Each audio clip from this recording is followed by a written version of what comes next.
안녕하세요. 아열람 자한식입니다. 여러분은 기차의 승객으로 살겠습니까? 아니면 기관사로 살겠습니까? 라는 엉뚱한 질문을 합니다. 오늘 여러분과 함께 할 내용의 책은 무엇을 아끼고 어디에 투자할 것인가? 라는 투자의 대가 짐 로저스와의 인터뷰로 아침을 시작하겠습니다. 앞으로 부자가 될 사람은 돈을 늘릴 생각을 한다.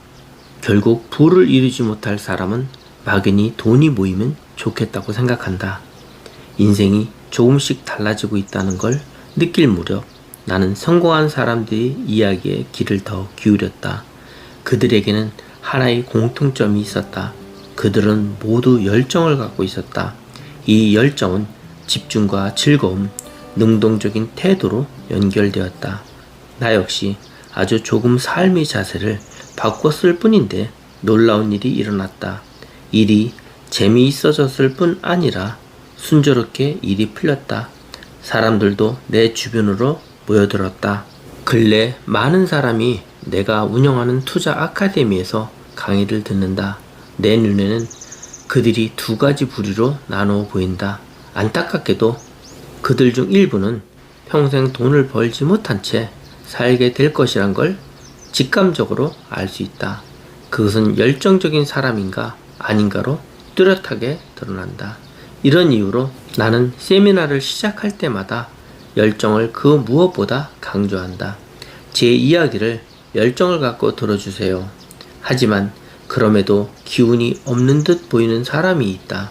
귀한 시간, 먼 거리를 마다하지 않고 강의를 들으러 왔음에도 손을 축 늘어뜨린 채 아무런 생기를 품고 있지 않은 사람이다. 열정적으로 들어달라는 강사의 첫 마디에도 주의를 환기시키지 못하는 사람이다. 나를 바라보는 그들의 시선에는 초점이 없고 무표정하다. 그들은 어떤 말에도 고개를 끄덕이지 않는다. 매우 값비싼 강연에 투자를 했음에도 그들의 표정에는 어떠한 기대감도 엿보이지 않는다. 누구나 안다. 열정이 있는 사람은 더 알기 위해 눈을 반짝이며 메모를 하고 고개를 끄덕인다는 사실을 말이다. 그들은 정말 부자가 되고 싶은 걸까? 진심으로 자산가가 되고 싶은 걸까? 성공한 사람이 되고 싶다는 열망이 있긴 한 걸까? 알 길은 없다. 하지만 그들에게는 돈을 벌고 싶다는 진심이 전혀 느껴지지 않는다. 성공한 사람들은 순간순간을 소중히 여긴다. 한시도 허투루 보내지 않는다. 열정이 있기 때문이다. 나는 돈에 대한 열정이 없는데 부자가 된 사람은 알지 못한다. 이 귀재 짐 로저스가 그랬듯 성공한 사람에게 성공의 비결은 무엇입니까? 라고 물으면 하나같이 열정이라고 답한다. 앞으로 부자가 될 사람은 진심으로 돈을 모으고 싶어 한다. 진심으로 돈을 갖고자 열망한다. 그리고 그 열망을 열정으로 불태우며 부자가 되고 싶어 한다. 자산을 만들고 싶다는 생각에 입각해 몸을 움직인다. 결국 부를 이루지 못할 사람은 막연히 돈이 모이면 좋겠다고 생각한다. 기왕이면 돈이 많으면 좋겠다. 가능하면 돈을 좀 모으고 싶다고 말한다. 돈은 열정적으로 갈망하지 않는 것이다. 진심으로 생각하는 사람과 막연히 생각하는 사람, 진심으로 무언가를 바라는 사람과 막연하게 주어지면 좋겠다 정도로 생각하는 사람, 어느 쪽의 실현 가능성이 더 클까? 말할 것도 없는 질문 아닌가? 그렇다면 어떻게 해야 이런 진심이 생길까?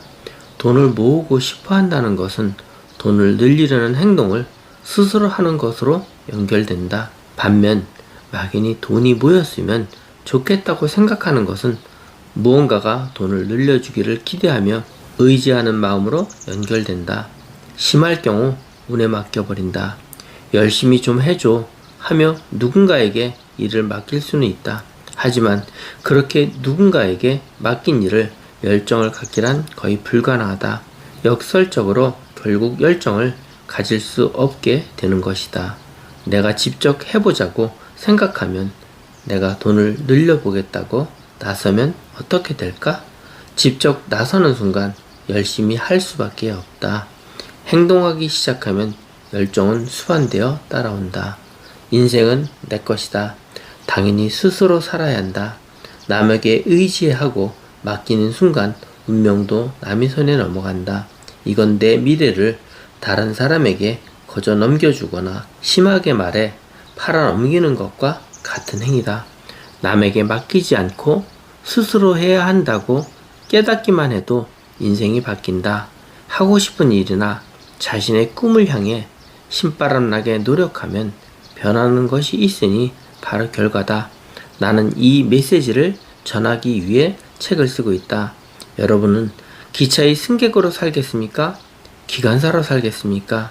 투자 아카데미에서 매번 하는 질문이다. 승객이 되면 남이 가자는 대로 끌려갈 수밖에 없다. 어디로 가는지도 정확한 목적지도 알 수 없다. 몇 킬로미터로 달릴지, 몇 명을 태울지, 어디서 멈출지도 결정할 수 없다. 그래서 생각지도 못한 곳으로 끌려가고 만다. 내 인생은 이런 게 아니었는데 이렇게 할 걸 그랬어 라는 후회가 밀려든다. 이런 인생을 살고 싶지 않다면 기관사로서 내 인생을 직접 결정해야 한다. 종착역을 어디로 할지, 얼마나 속도를 낼지, 어디에 정차할지, 몇 분간 멈춰 있을지, 누구를 태울지를 스스로 결정해야 한다. 기관사와 승객, 어느 쪽 인생이 더 즐거울까? 가고 싶은 곳에 갈 확률은 어느 쪽이 높을까? 어느 쪽이 충실한 인생을 보낼 수 있을까? 앞으로 부자가 될 사람은 스스로 생각하고 행동하기에, 선택하고 나아가기에, 열정을 갖고 있기에 자신에 대한 강한 믿음이 있다. 이와 달리 결국 부를 이루지 못할 사람은 자신의 인생을 누군가에게, 어떤 요행에, 적당한 바람에 맡겼기에 확신이 없다. 상대적으로 돈에 대해서 안절부절한 채로 산다. 선택할 수 없기에 주도할 수 없고 깊이 생각하지 않는다. 막연하니 그에 걸맞은 행동이 나온다. 과연 내가 돈을 벌 수 있을까란 물음에 불신을 품고 있는 건 어찌 보면 당연하다. 그 불신을 극복하는 전통적인 불변의 법칙은 의식과 선언이다. 인생의 주인이 되겠다는 의식과 선언 말이다. 물론 손쉽게 그리고 가볍게 누구나 실행할 수 없다는데 동의한다. 어쩌면 불안이나 불신을 느낄 수 있다는 점에서도 동의한다. 하지만 그럼에도 스스로 그 불안을 넘어서는 사람만이 성공과 부를 얻게 되는 것만큼은 분명하다. 거기다 거저 얻어지는 이점도 있다. 스스로 주도하는 삶은 막연히 기다리거나 남에게 의지하며 사는 것보다 확실히 충실하다. 충만함이 깃드니 생기가 넘친다. 좋은 기운도 흘러넘친다. 그렇게 사는 사람에게 열정이 쏟아나지 않을 리 없다. 무엇을 아끼고 어디에 투자할 것인가 중에서 앞으로 부자가 될 사람은 돈을 늘릴 생각을 하고 부를 이루지 못할 사람은 막연히 돈이 모이면 좋겠다는 생각을 한다고 합니다. 여러분도 기차의 기관사로 삶을 개척하는 능력자로 인정받는 또 한 사람이 투자의 대가로 탄생을 기원합니다. 감사합니다.